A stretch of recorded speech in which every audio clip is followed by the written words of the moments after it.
Selamat datang saudara-saudari.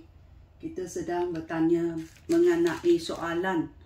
Ya, ramai akan mengetawakan aku bila aku menjadi Kristian. Ya, jawapannya, ya, biar mereka ketawa, ya, atas kamu, ataupun kamu mau Tuhan ketawa. Ya. Dalam Amsal babak 1 ayat 26. Oleh itu, apabila kamu susah kelak, aku akan mentertawakan kamu. Aku akan mengejek kamu apabila kamu ditimpa kengerian. Ya. Maukah kamu, kawan kamu, ya, mengetawakan kamu, atau kamu mau Tuhan mengetawakan kamu? Dalam Amsal babak 4 ayat 14. Ia berkata, jangan ke tempat orang jahat pergi dan jangan contohi orang jahat. Ya. Ayat Amsal ayat 14 ayat 19 berkata, kehidupan orang jahat gelap seperti malam. Mereka tersandung dan jatuh, namun tidak dapat melihat apa yang menyebabkan kejatuhan itu. Ya, orang akan tertawa. Kamu jatuh pun orang akan tertawa. Tetapi Tuhan berkata, jangan ke tempat orang jahat pergi.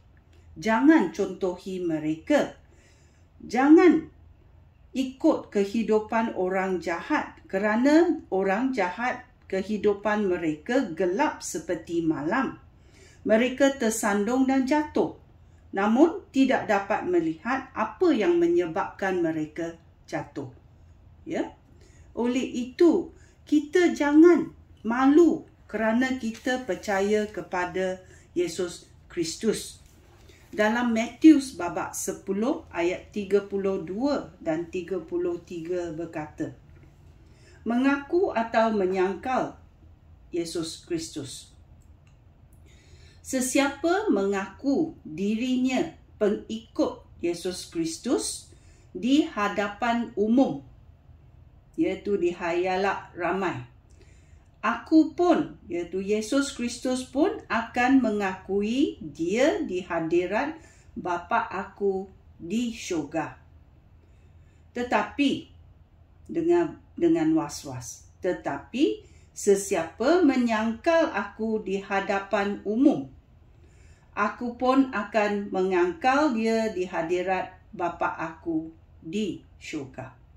Ya, ramai yang mati kerana percaya kepada Yesus Kristus, kerana mereka tidak mahu menyangkal Yesus Kristus di halayak ramai, di umum, dan mereka mati, ya, dibunuh juga, ya, di dunia ini ada berlaku, ya, kerana mereka tidak mahu menyangkal Yesus Kristus. Mereka telah menerima penyelamatan Yesus Kristus dan mereka benar-benar tahu Tuhan adalah kebenaran dan Yesus Kristus datang untuk menebus dosa kita.